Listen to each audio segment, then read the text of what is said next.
Why is it so important to bake security into every step of a project? So security is one of these really difficult areas because it's asymmetric. We as developers of a product and manufacturers of products need to protect every single possible vulnerability, whereas a bad guy only needs to find one to get in. So if, in fact, with that picture that we just showed, you have a very strong device and you have a very strong network connection to your cloud service, but your cloud service itself is vulnerable, well then, the bad guys will go to the vulnerable point. There's no point in putting a heavily armored door on a straw house.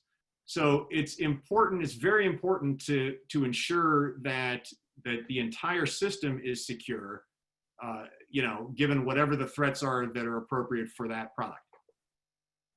Great, thank you, Howdy. And Trent, how about you? What would you say to that question?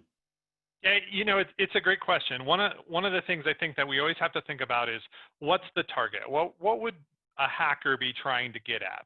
And when we talk about embedded devices or IoT devices or industrial control devices, the targets could be quite important. It could be in the industrial space, it could be the control of a pump that controls wastewater or controls water treatment. If we talk about the home, it could be anything from energy use to maybe a baby monitor.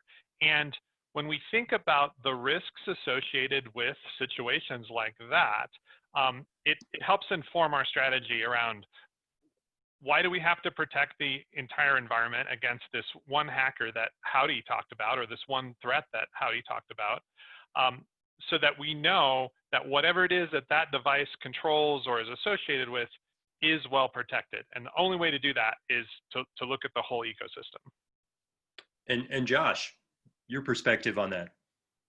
Yeah, I think one of the surprising things to developers is that if you kind of think of like the M&M example with like the thin candy shell, you can put on the outside and say, oh, well, I'm doing this to protect against a network attack, or this defense clearly protects against this attack.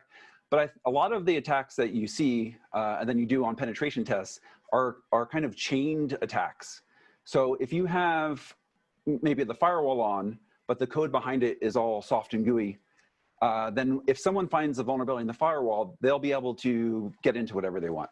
So that's why you really kind of have to kind of make sure it's spread evenly among the entire product and not just like at the boundaries or the obvious spots, because you'll be able to, attacker will be able to pivot and then attack the rest of the infrastructure.